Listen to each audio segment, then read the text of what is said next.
Tonight on Brian Ross Investigates, new developments in one of America's great criminal mysteries, the disappearance of former Teamsters Union boss Jimmy Hoffa. According to his family, former Teamsters president Jimmy Hoffa is missing. The family made the missing persons report this morning. After years of silence and long suspected as being involved, Hoffa's longtime right-hand man, Chucky O'Brien, now coming forward. In the movies, he was played by Danny DeVito. He's a key figure in the new mob movie about the Hoffa disappearance, The Irishman, starring Robert De Niro and Al Pacino. You always charge a guy with a gun. With a knife, you run away. Now O'Brien opens up in a new book written by Harvard law professor Jack Goldsmith, who it turns out is O'Brien's stepson. Goldsmith joins us from his office in Cambridge, and we'll hear from the reporter, Dan Moldea, who has made investigating this crime his passion. After 34 years, can this mystery ever be solved? Plus, our shout-out for the brave reporter in Ukraine who has doggedly pursued corruption, even as she's been taken hostage, threatened with execution, and called both a hero and a traitor. Honest journalism is the best form of patriotism. From the Law&Crime Network studios in New York City's Herald Square, this is Brian Ross Investigates. Good evening and welcome. Tonight, new developments and surprising revelations about one of America's great crime mysteries, the disappearance 34 years ago of former Teamsters Union boss Jimmy Hoffa. The search for Hoffa has often taken on a comedic feel as the FBI has dug up fields and basements across the country looking for his body with no results other than great embarrassment for the FBI. But there's nothing funny about it for the Hoffa family and those involved and those accused of being part of it. And tonight we're going to hear from a Harvard law professor, Jack Goldsmith, a former top Justice Department official who has spent years trying to get to the bottom of it and clear the name of Hoffa's right-hand man, Chucky O'Brien, who was long considered by the FBI to be a key suspect. What was not widely known about the professor until now is that O'Brien was the professor's stepfather. My father, James R. Hoffa, has been missing for some 32 hours. The disappearance of the former Teamster boss Jimmy Hoffa made headlines around the world. Former Teamsters president Jimmy Hoffa is missing. What happened to labor leader Jimmy Hoffa? A hero to his union members, law enforcement saw Hoffa as a corrupt tyrant who was in bed with the mafia, which then wanted him out of the way when he blocked their access to hundreds of millions of dollars in the union's pension fund. Within days of his disappearance, the FBI concluded that Chucky O'Brien had played a key role in luring Hoffa to his killers. In the movie Hoffa, O'Brien was played by Danny DeVito as Hoffa's right-hand man, like an adopted son, but someone who then betrayed the union boss. You want me to give up Jimmy Hoffa? The FBI continued its focus on O'Brien even as he denied any involvement, actually getting permission from mafia leaders to go public with his denials. The FBI came to believe that O'Brien picked up Hoffa in a car belonging to a Detroit mafia figure, something O'Brien denied strongly, saying bloodstains in the back belonged to a fish that he had picked up. Mr. Hoffa was never in that car, and I'll tell the world that. They can take that car apart. They can do what they want to do with it. The truth is, they know that there was a salmon in the back of that car, not Mr. Hoffa. The FBI watched in amazement as O'Brien showed up on the Maury Povich show and took a lie detector test about his involvement, which Povich said he had passed. Did Chucky O'Brien pass the lie detector test? Yes, indeed. He passed. O'Brien was too emotional to even respond. You have passed me. Yeah, you're still emotional about it. Watching all this play out was his young stepson, Jack, who always believed in Chucky. Here's a family photo from Christmas, 5 months after Hoffa disappeared. Chucky and Jack when Jack was a student at the Florida Air Academy. Here's a photo from Jack's graduation from Washington and Lee University. And now, after years of research, Jack is out with his book, In Hoffa's Shadow, A Stepfather, A Disappearance in Detroit, and My Search for the Truth. And we are joined now by Professor Jack Goldsmith, the author of this new book, In Hoffa's Shadow, and the stepson of Chucky O'Brien. Professor Goldsmith, Jack, when you first told me that you, a distinguished professor and former senior Justice Department lawyer in the Bush administration, that you were Chucky O'Brien's stepson, I was frankly stunned. As a reporter at NBC News years ago, I covered the Teamsters and the Hoffa disappearance. Your stepfather was described to me then by the FBI as a mafia hoodlum who helped the mob rip off the Union, as someone the FBI seemed convinced had helped the mob get rid of Hoffa. But now reading your book, an excellent book, so good, so intriguing, I've come away with a much different picture. Tell me about the relationship between you and Chucky. How's he doing now? He's actually not doing very well, Brian. I'm sorry to report. He's very much under the weather, and he's suffering from severe diabetes and some other problems. He's still with us, but he's not doing great, I'm afraid. In the book, he opens up about some aspects of this and insists that he was not the person who lured Jimmy Hoffa to his killers. You believe that? You believe there's evidence that you've clearly shown that? I do believe that. I mean, he's been saying that. He's been denying his involvement since 1975. But he didn't have the time or the resources or, frankly, the skills to try to get to the bottom of the charges against him and the holes in the charges against him. And I do believe that I have established, and everyone who's read the book that I've spoken to anyway thinks that I established that he did not, in fact, pick up Hoffa that day as he's been accused of doing. And you believe the FBI knows who killed Hoffa? Who killed Hoffa? I do believe it. One of the many reasons I believe that he's innocent, in addition to all of the evidence that I gather in the book, is that the Federal Bureau of Investigation hasn't believed that he was involved in the Hoffa disappearance since the 1990s. And one of the many reasons they came to that belief, and there were lots of reasons for it, but one of the many reasons they came to that belief is that they, in the interim, and this hasn't been reported, they in the interim developed a different theory, and they think they know who was involved in actually picking up Hoffa and in killing him, although I haven't seen yet their evidence for that. All I know is that they have that belief. Jack, a question for you from our control room from the executive producer, Rhonda Schwartz. Rhonda? Jack, in this fascinating book, you write that the FBI's never officially cleared Chucky, even though he's answered all the questions. You were an official at the top levels of the Justice Department. Does this make you lose faith in the integrity of the DOJ, the system? I haven't lost faith in the system of the Department of Justice, but they did not treat my stepfather well. They promised him, they reached out to him, they asked him to come forward for an interview. They told him if he told the truth that they would exonerate him because they believed that he was not involved. He spoke to them in not great shape for 4 hours at his legal peril. He answered every question. They acknowledged that he answered every question truthfully, and then they never came through with the promised exoneration. Jack, one of the things you reveal in the book or talk about is the fact that there was a hair discovered in this car belonging to the mobster that appeared to have a DNA match with Jimmy Hoffa. Doesn't that contradict your theory? No, it doesn't. This is one of the main pieces of circumstantial evidence against Chucky, that the car that he was driving that afternoon, that he acknowledged he was driving, well, the FBI found a hair in it that was later, years later, determined to be a DNA match with Jimmy Hoffa. There were 9 days in between the time that the FBI picked up that car and the day of the disappearance. But the reason that I should add the FBI, came not to think that hair in the car proved anything was because, as I say, the other circumstantial and other evidence suggesting he didn't do it. Plus, it turned out they believe that the hair got there through hair transfer, through the Jackalonis, who were organized crime members who were talking to Hoffa in the week before the disappearance.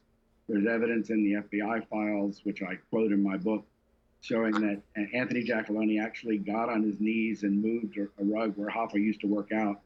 And during that, there would have been hundreds of hair transfers to Jackaloni, and the FBI believe that's how the hair got in the car. It seems completely implausible, but everything in this case seems implausible. That's what they think, and that's what I think. Jack, you grew up, the stepfather who was involved with the mafia, with union corruption. Jackaloni, the head of the Detroit mobster, or one of the top men, was to you Uncle Tony, right? He was, when I was a teenager, I really admired him. I loved him. He was very kind to me at a time when my family was in dire straits. Let me ask you about this new movie coming out, The Irishman, based on the account of one former hitman who says that he killed Hoffa, and then he claims Chucky O'Brien was in the car, at least in his book. Right. What do you make of that? I've written a long essay about this, which can be found on the web. I think that confession is just not credible for a whole bunch of reasons. The circumstances under which Sheeran claimed to have flown in, done the deed, and then left doesn't make any sense. And the involvement of Chucky was basically Sheeran copying the known facts that were believed that the FBI believed. And basically every FBI agent that I spoke to me on the record and said that the Sheeran story was preposterous. Your stepfather opened up to you, but only to a limited extent. There were some things he wouldn't tell you. Was that frustrating to you, and why wouldn't he tell you the whole story? It was not frustrating to me at the end. He believes very much in the code of silence, and he told me a lot of things, and he told me certainly enough to believe, for me to understand the very difficult situation he was in when Hoffa disappeared, and to understand why he wasn't involved. I don't know what he didn't tell me. I don't think he knows exactly what happened that afternoon, but I think he probably knows more than he told me. But in the end, I respected his commitments not to talk about it, and he didn't want to tell me, and I came to honor that commitment. And Jack, do you have your own theory about who actually did kill Hoffa? I don't. I mean, I really don't have any idea. I know what the FBI thinks, but I have no way of assessing it. And frankly, I don't think we're ever going to find out. Even if the FBI, even if it's true as the FBI believes, even if they know who did it, I don't think they know how it happened. I don't think they know what happened to Hoffa's body. There was a dig, the latest of a dozen fruitless digs in 2013. So I don't believe we're ever going to solve the case in the sense of knowing exactly what happened that afternoon. It's really an extraordinary mystery. All right, Professor Jack Goldsmith, please stay with us. After break, we'll be joined by the reporter you called the Dean of Hoffa Reporting, Dan Moldea, as we continue to dig deep into the mystery of what happened to Jimmy Hoffa.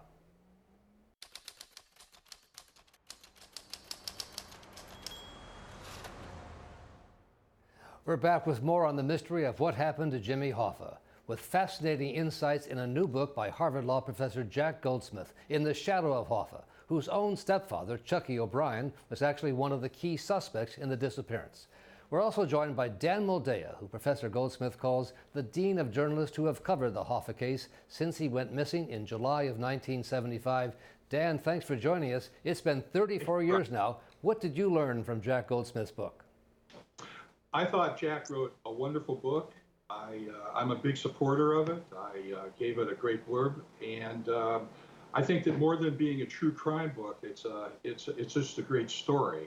With all due respect to Jack, I've always viewed Chuck O'Brien as being kind of a knuckle dragger, and the idea of Jack Goldsmith admiring this man as he grew up and becoming this great respected law professor at Harvard, no less, I think is just a wonderful story. And let me add, Jack, I thought it was very touching how you embraced Chucky as a youth, and then you went to school and you came out as a lawyer and you sort of distanced yourself from him, and then you came back together. That was very emotional. It was emotional for me, and it was a long journey. I basically cut him out of my life for 20 years and decided that that was the wrong thing to do. I sought his forgiveness, and he forgave me, and we grew very, very close after that. And Dan Moldea, do you accept that Chucky O'Brien was not the person responsible for luring Jimmy Hoffa to his killers? I do. In my book that came out 41 years ago, The Hoffa Wars, when I was 28 years old, the government had told me, Chuck O'Brien was driving the car. So I say, according to government sources, Chuck O'Brien was driving the car. In Act 1 of the Hoffa murder, Act 1 of 3 acts. Act 1, the pickup. Act 2, the delivery to the venue, to the place of his murder, the scene of the crime. And then Act 3, the disposal of the body. I was told by brother Philip Moscato that Vito Giacalone was the person who was driving the car. He told me that Sal Bergoglio was the person who killed Jimmy Hoffa. And he told me that the body was brought back to New Jersey, where it was buried in a landfill that he owned in Jersey City. Do you believe that he was buried in New Jersey, although the FBI searched there, never found him? Well, that was like a 57-acre site filled with toxic waste, rats, wild dogs, and quicksand. And it was a tough area to search. It was also in December when they were searching it, when it was pretty cold, and they gave up that search fairly quickly. And that saw the footage there of a search that was in Detroit. There have been a number of searches. Jack Goldsmith, do you accept the theory he ended up in New Jersey? His body did, at least? I don't have any basis for denying it, but I don't have any basis for accepting it either. I know that Dan's telling the truth, but there's no evidence he is basing that on something the brother Moscato told him. And I haven't seen any direct evidence. I don't think anybody has any about what happened here. We've got lots of informant information saying lots of different things. But again, I mean, Dan is the most respected person in the field. Sorry, who is it? I think that the firewall in this case is Ralph Picardo, who says that Hoffa was murdered. He was stuffed into a 55-gallon drum. He was loaded onto a Gateway transportation truck and shipped back to New Jersey. He was told this information allegedly by Steve Andretta, who was one of the alleged co-conspirators in the case, during a prison visitation a few days after Hoffa's murder. Is it fair to say both of you would agree this case is not going to be solved in our lifetimes? I'm ever optimistic. I think it's going to be solved, and I think we're, people like Jack and me and you, Brian, who were there you and I were both there at the beginning.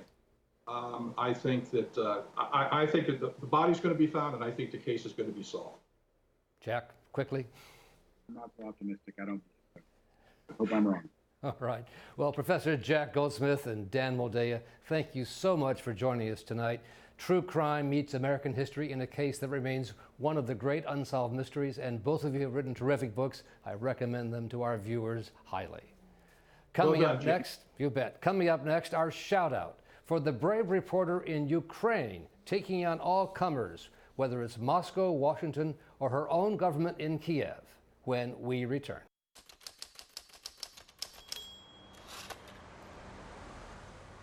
And our shout out tonight is for a brave journalist trying to cover the news and hold officials accountable in a very difficult place to do that, Ukraine. The country is very much in the news with the revelations about President Trump asking for a favor from the Ukrainian president. But long before the world's media began to focus on the country and its corruption, a small group of journalists in Kiev had dedicated themselves to bringing the truth to Ukrainians, including one young woman who has put herself very much on the front lines. Nastia Stanko's career in journalism has already seen her called a hero, a traitor, and a liar. She's been on the front lines of war, been threatened with death, been held hostage, confronted both Moscow and her own government in Kiev. All of that at the age of 33. Given all the pressure and given the threats and the danger, you still want to be a journalist, given everything. Of course, because, when you live in such country as Ukraine, it's always, you always, have this feeling that it's not boring.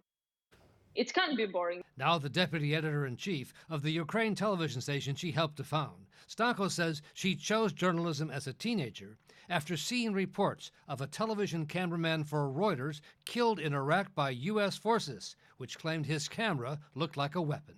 It was 2003, as I remember. And I saw that it's very important to be in such dangerous places and say the people truth from such dangerous places, and I thought, I want to be journalist. And she did not have to travel far to find a war to cover. It came to her when Russian-backed forces turned parts of Ukraine into a war zone hotspot 5 years ago. And then she was taken hostage by the Russian-backed forces. They took me to this basement with something in my head. I mean, it was like some code because that I shouldn't see nothing where we are going. And of course, they said that maybe they will cut my head or something like this. When Nastia was released after a few days, she was hailed as a hero for her courage under such trying circumstances. But then a few years later, when she produced this report documenting how Ukraine's own security services had their own secret prisons, the same people who had called her a hero now said she was a traitor, giving the Russians ammunition to criticize the Ukrainian government. The people of Ukraine should know that it's happened in Ukraine, and maybe it's not okay because it's illegal, And I never thought that, for example, when we say this true, for example, this true can help our enemy. I think it's just ridiculous. Stanko and her reporting team tracked down people who had been held in the secret compounds, who identified key details of the cells where they were held, and some of the people who served as their guards. And then Stanko confronted the top officials who had earlier denied the existence of any such secret prisons. You see this as 10 people telling outright lies to the international organization because they were recruited by, for example, the Russian Federation. Now with Ukraine at the center of attempts in the U.S. Congress to impeach President Donald Trump, Stanko has another big story on her hands. We understand, and people of Ukraine understand that this is not about reform, and it's very scary for us, of course. But Stanko says it's no time to ease up, even as she faces new criticism that her reporting will only weaken the Ukrainian president and help the Russians. This is how Stanko put it when she was honored by the Committee to Protect Journalists with their International Press Freedom Award. It's difficult to work when you are expected to choose between patriotism and professional journalism. Standing here in front of my colleagues from all around the world, I know this pressure is not something only we, Ukrainians, feel. It's pressure experienced by anyone who chooses journalism as their profession. But I also know that there is no need to choose. Honest journalism is the best form of patriotism.